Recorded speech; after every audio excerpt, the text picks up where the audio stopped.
Hi everyone, I'm going to show you how to make your very own texture layer, and it's going to use your original collage, and then you're going to apply some tissue-like textures over the top to soften a bit so that eventually you can create a self-portrait like this one where you're blending your collage and your own portrait together to create a new artwork.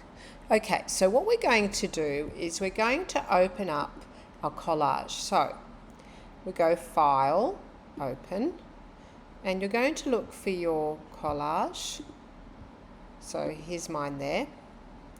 Here's mine here.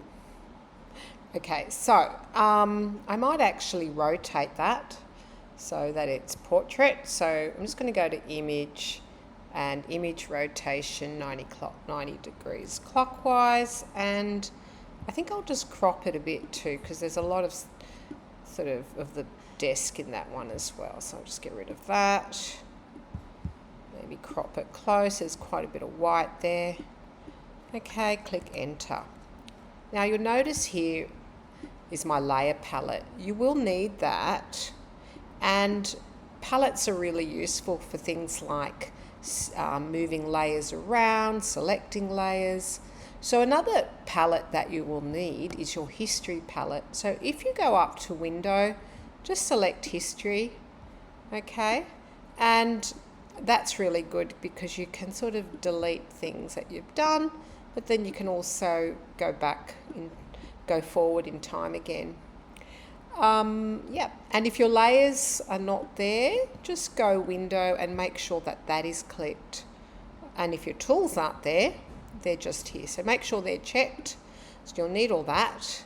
So the next thing we're going to do is place sort of a tissue-like texture over the top of that. The link for that is on Canvas, so have a look at that. Look at lesson 5, you'll find the link there. So what we do is we go File, Place, Embedded, and I've already downloaded mine. It's called Apple Blush, and Place. It's a little bit small, so I'm just going to click and drag it over the top like that. Then I'm going to click Enter.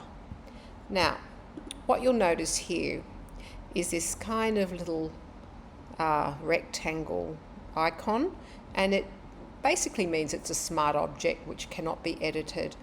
In order for us to edit this, we just click on that layer, right click, and we're going to rasterize it, and all that does is it turns it into a pixel based image which can then be sort of erased. It can be, the opacity can be changed. We can do things with it that we couldn't otherwise do. Okay, so now where is my background, you ask? Well, it's hidden underneath. So if you can see our little eyes, if I shut one, you can see that it's still there, but the Apple Blush is on top.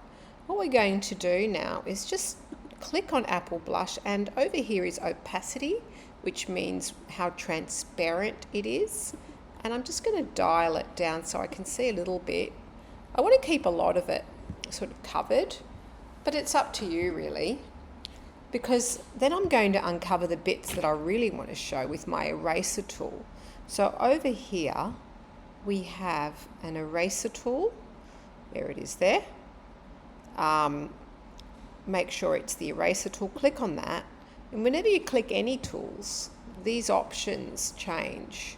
So when I clicked on that, suddenly I got this sort of little dialog box that lets me change the size of the eraser and how hard or soft it is. I actually want a very soft, gentle, fuzzy edged eraser. So I'm just going to make it maybe 22%, whatever you want. Oops. Just make sure you've got a layer selected. So yeah, let's go back to that. Yeah, soft, and you can see already the eraser, it looks fuzzy there. Okay, and let's change the opacity so that it's not rubbing everything out, just sort of gently rubbing a bit of that texture off. So maybe set it to 31. There's the size of my eraser. You can change it here, but I actually find the curly brace tool shortcut, which is just under your delete key on the left. There's a curly brace left and right. The right tool will actually give you a shortcut to enlarge it. So it's sort of, I think it's more effective if it's big. So I'm just going to gently erase layers. Might have some explore showing. I think that's important. Maybe some of this text. Okay. Now that looks pretty good as it is. I'm actually quite happy with that.